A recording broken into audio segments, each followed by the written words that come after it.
Quand la vérité brûle, mais n'éteint pas l'amour, il y a des vérités qui ne frappent pas comme un coup de tonnerre.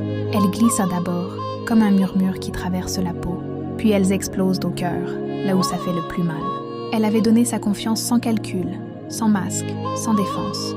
Elle avait construit ce lien avec patience, tendresse, respect, convaincue que la loyauté avait encore un sens dans ce monde qui ment trop. Et pourtant, un jour, la vérité s'est levée comme une tempête. L'homme qu'elle aimait avait caché une autre histoire. Une histoire qu'il disait terminée, oubliée, enterrée.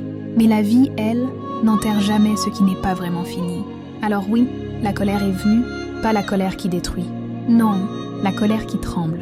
Celle qui serre la gorge parce que le cœur ne comprend pas comment un amour sincère peut recevoir un coup aussi violent. Puis la tristesse. Cette tristesse lourde qui ne pleure même pas. Elle reste dans la poitrine, comme une pierre impossible à déloger. Et ensuite, la question que personne ne peut poser à sa place. Pourquoi ? Et parfois, la réponse n'a rien à voir avec l'amour. Parfois, la réponse parle de survie, de papier, de choix qui blessent, mais qui semblaient être les seuls.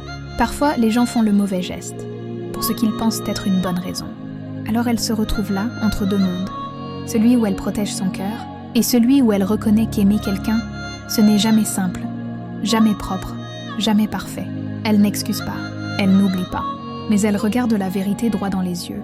Parce que malgré la douleur, malgré la peur d'être remplacée, malgré les images qui tournent dans sa tête, elle sait qu'elle n'est pas faible. Elle sait qu'elle n'a rien perdu. Elle sait qu'elle mérite un amour vrai, qu'il vienne de lui ou d'ailleurs. Et elle avance. Pas pour sauver quelqu'un, pas pour retenir quelqu'un, mais pour se sauver elle, pour honorer sa propre valeur, pour marcher avec la tête haute même quand son cœur saigne. Parce que les femmes comme elle ne tombent pas. Elles se relèvent, elles se redressent, et elles brillent encore plus fort, surtout après l'obscurité.